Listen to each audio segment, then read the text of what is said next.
intermittent fasting versus eating 6 meals a day for best fat burning. Is fat burning really just about having a calorie deficit, or are there other factors that matter, such as the types of food that we eat and how often we eat? Do they actually influence our hunger and our behavior and our metabolism? Today we're going to sort all of that out so you understand all the basics. Coming right up. Hey, I'm Dr. Ekberg. I'm a holistic doctor and a former Olympic decathlete. And if you want to truly master health by understanding how the body really works, make sure you subscribe and hit that notification bell so that you don't miss anything. So the government guidelines tell us to eat a diet of high carb and low fat because fat has too many calories. So if we eat less fat, then we eat fewer calories, and they say that's the key to losing weight. And most guidelines around the world have similar messages. Then why is it that obesity and being overweight and insulin resistant has shot through the roof, not just in the US, but all around the world?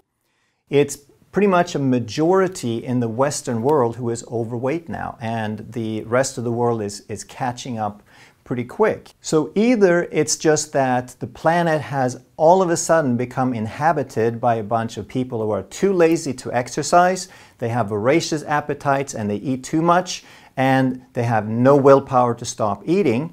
It's either that or there's something wrong with the guidelines or the food. So let's talk about which one it might be. If we just look at the math, it makes a lot of sense that it would just be calories in, calories out. And if you want to lose weight, then if you eat fewer calories and you maintain your calorie expenditure, you should lose weight, right? And then the math would say that if you, let's say you burn 2,300 calories and you eat 1,800 calories, then you have a deficit. And it wouldn't matter what kind of food you ate or how often you ate. So if you ate 1,000 calories of butter or 1,000 calories of potato chips, shouldn't matter. It shouldn't matter if you eat 300 calories 6 times a day or 1,800 calories once a day or 900 calories twice a day. Mathematically, it should be the same. Then why is it so different in people's experience? When people try the intermittent fasting, why are they getting better results? The first thing we have to understand is what insulin is and what it does. So every time you eat something, you put food in your body, you put fuel in your body, your blood sugar goes up. And there's always an insulin response to that.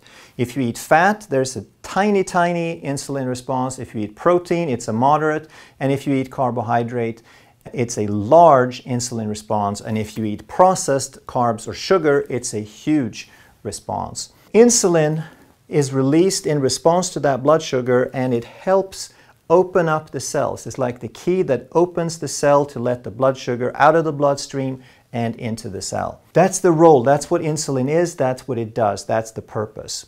Now, here's what happens, that if we have more glucose, if we have more fuel available than we can burn in this moment, the excess blood sugar has to be stored. And therefore, insulin promotes the conversion of glucose to fat. Because when we can't burn all the glucose right in this moment and we can't store very much, we have to convert, we have to turn the rest of the glucose into fat. That's called lipogenesis. And you can look that up in any physiology textbook, medical physiology. Insulin promotes, insulin drives lipogenesis, the formation of fat. That's a fact that we just need to know about insulin. The second thing insulin does is, because it's so good at sort of guiding fuel into the cell, it also prevents the exit of fuel from the cell. So when there's a lot of insulin, fuel tends to go into the cell and become fat, but it also becomes a whole lot harder for the fat to leave the cell. And therefore, insulin stops lipolysis, the breakdown of fat. Okay, so those are two things we absolutely have to understand about insulin. Besides the fact that it takes glucose into the cell, it promotes the formation of fat and it stops the breakdown, the usage of fat. So you can store the fat, but if there's a lot of insulin in your body, then you can't use it. So another way of saying that is lipogenesis. The formation of fat happens at the same time. It's part of the same mechanism that promotes storing of fuel. And lipolysis is part of the breakdown of fat as part of burning fuel. So insulin promotes storing and it prevents burning. So we're going to look at that in terms of these, in the context of these graphs. So let's say that you're doing intermittent fasting, that you've cut back your carbs, you eat fewer meals, you skip breakfast, and you've learned to eat twice a day. What does that look like? Well, the black here is your blood sugar. And once you've established a balance, then your blood sugar is going to be stable, and then you eat and your blood sugar goes up. And then insulin rises in response to that blood sugar, just like we said, and insulin is the red one. And a little bit after, 30 to 60 minutes after the meal, we have an insulin peak. That's when the blood sugar has been the highest, and that's when insulin has been mobilized to get that blood sugar out of the bloodstream, and then insulin starts falling again. So if we have 6 or 8 hours between the meals, there's going to be enough time for that insulin to drop down, especially if we're insulin sensitive. So there's going to be a period where we are actually in fat burning again. And then we eat our second meal and insulin rises. Insulin takes the fuel out of the bloodstream, insulin drops, and we're back in fat burning. So if you eat twice a day, and your insulin stays high for a couple of hours each time, and you're in fat burning the rest of the time, then the blue here would represent when you're in storage mode. That would be this long and this long. So probably about 4 hours that your insulin is elevated and you're in storage mode. The rest of the time, your body backs off on the insulin and you have access to burn the fuel. So let's look at a graph example of what it might look like if you're doing intermittent fasting. So let's say that you have started eating twice a day. So you start the day with fasting, you don't eat anything at first, and the black line here represents your blood sugar and your food intake. So it's flat and stable, then around a few hours into the day, you eat a meal, and your blood sugar rises, that's the black line. Your insulin, the red line, increases in tandem. It increases in response to that. It peaks shortly after the food. It starts dropping. And if you have long enough between the meals, then chances are that it'll drop pretty low before you eat again. And then insulin rises and it falls a couple hours later. So all in all, in terms of storage versus burning, you will spend most of the morning in fat burning, and then after each meal you spend a couple of hours in fat storage, and then you spend the rest of the evening in fat burning. So all in all, you're probably about 4 hours, 4, 5, 6 hours maybe in storage mode, and you're about 20 hours in fat burning mode. So your body has a lot of flexibility in retrieving the fuel when it needs it. When insulin backs off, when we get out of storage mode and into fat burning mode, we have a lot of time to balance out the body. But then let's look at if we eat the same number of calories. So let's say here that we ate 900 calories twice a day for a total of 1800 calories. Then the math would say we can eat the same calories 6 times a day. If we eat 300 calories per meal, it still comes out 1800. And then it would look like this. We wake up, we have a quick shower, and then we eat breakfast, and then we have a morning snack, and we have lunch, and an afternoon snack, and dinner, and an evening snack. So 6 times a day we raise our blood sugar, and the insulin stays low during the night, but then it rises with the first meal. But because of the frequent meals, it doesn't have time to go down before there's some more fuel, there's some more food in the bloodstream that provokes, that stimulates a new spike of insulin. So insulin kind of stays high, it bobs here on top, and we are in fat storing mode for probably about 14 hours a day under this model. Most people are going to fast during the night, unless you just eat very, very late or you wake up in the middle of the night and got to have something. Most people probably get about 10 hours of fasting, but that means you're more in a storage mode than you are in a burning mode. There's more time for the body to store stuff than it is to burn. So even though you're eating fewer calories, your body tends to not lose as much weight. So that's factor number one, that the frequent meals never lets the insulin go down, so you spend more time in.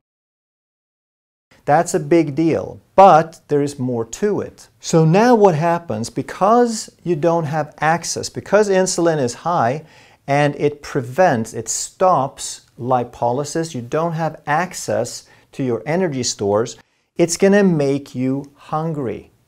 That's something that's rarely mentioned, that you can look this up in the physiology textbook. They're not typically going to mention this because that's more an experiential thing, that insulin makes you hungry. Frequent meals make you hungry. The more often you eat, the hungrier you get, because you teach your body. You make your body dependent on the frequency, because of the more often you eat, the more insulin you have, the harder it is to get to the fat. So you become dependent on frequent meals. You get hungrier and you want to eat more frequently the more frequently you eat. So it's like a vicious cycle. And then one more thing happens, that the body is all about survival. So right in the beginning, you're eating 1,800 calories, and let's say that you're burning 2,300. Now you have a 500 calorie deficit. So according to the math, you will be losing 1 pound a day. So initially, you'll actually lose a little bit more because you lose water. You lose about 3 pounds of water the first few days. And then after that, according to the math, and this holds true for a while, you will lose probably 1 pound a week for a while. Then what happens is, because you're more in storage than burning mode, and because you're getting fed all the time, but you're never getting fed quite enough. And now your body starts sensing that there's a famine. There's all this food here, but I'm never getting quite enough. So in order to preserve resources, because the body can't really see the fat stores that you have, they're sort of invisible in the presence of insulin. So the perception is that there's not enough food. Even though you're feeding the body 6 times, the perception becomes there's not enough food. I'd better slow down the metabolism. I'll better save my energy for later. So now the body slows its metabolism, it saves up, and it drops the metabolism, for example, hypothetically, to 2050. So now, even though you are eating the same number of calories, now all of a sudden you're only losing ½ pound a week. So, and this is the experience of virtually every person who have ever tried calorie restriction diets, is they notice the math does not hold true. The math lies, because you're not a machine. You're an organism with behavior. The organism wants to survive, so it's going to change the rules to make it longer, to live longer. And if you keep this up, what typically people find is there comes a time where they plateau, where their body simply adjusts to the fuel intake, and even if you eat 1,800 or 1,500 or even 1,200, your body just burns less and less and less. It downregulates the metabolism to the point where you plateau no matter how little you eat. And unfortunately, this is the experience of millions and millions of people. If you've tried this, you know how true that is. So your weight loss curve typically looks like this. You drop a lot of weight in the beginning, then it slows down, and then it plateaus, and then it starts going up again, even though you're eating less than ever. And then you say, I can't stand it anymore, I give up, and you go back to eating your 2,000 calories or 2,500 calories. And now, not only do you gain the weight back, but you probably end up weighing more than you did. And now all you accomplished was you lowered your metabolism. So you can't lose weight without reducing the insulin long term. And if you have gained weight over time, you are most likely, 98% chance, you are insulin resistant. So there's no way of losing that weight long term unless you reduce the insulin resistance. And you can't do that if you keep your insulin high for 14 hours a day. And if you're very insulin resistant, you might have to even go from 2 meals a day to 1 meal a day.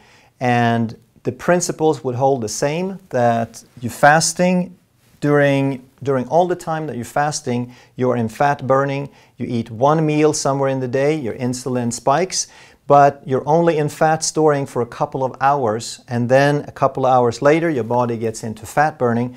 So you have 22 hours out of 24 where your body can lower the insulin level, and that is the only way that you're going to lose weight long term.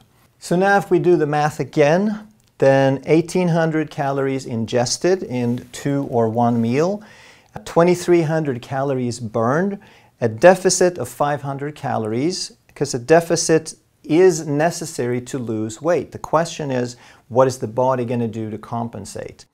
And in this case, you're going to lose, hypothetically, the predicted 1 pound a week, but you're not going to reach a plateau because the insulin is lower. You have access to the body's fat stores.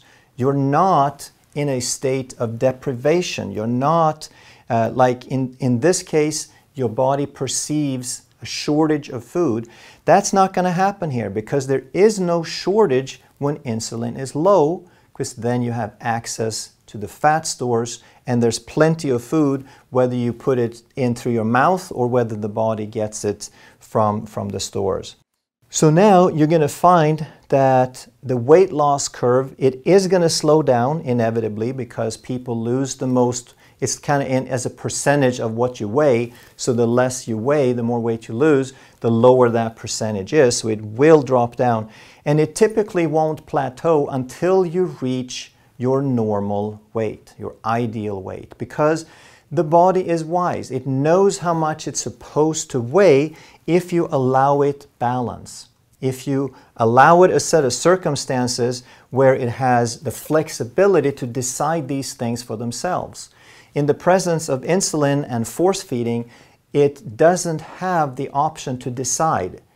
Whenever you eat so much that the insulin has to rise, the body is pushed. It doesn't have the choice to do one thing or the other. It has to get rid of that blood sugar. It has to get the blood sugar out of the bloodstream into the cell, and that's the only way it's going to work. So if you want to burn fat, the way to do it is to reduce insulin, and the 2 factors to reduce insulin is 1, to reduce carbohydrate. The second is to reduce the frequency. And that's why a calorie is not a calorie is not a calorie. It makes all the difference. If it stimulates insulin more or less, they're different calories. They're different calories both in how they affect your behavior, your hunger, but also in how they affect your body's survival instincts and the metabolism. So try this out for yourself, because if you have trouble losing weight, it's not because you have a voracious appetite and can't control yourself. It's not because you're too lazy to exercise, and it's not because you don't have any willpower. It's because you have insulin resistance. So how often you eat is not only important, it makes all the difference. If you enjoyed this video, then I'm sure you're going to love that one. Thank you so much for watching, and I'll see you next time.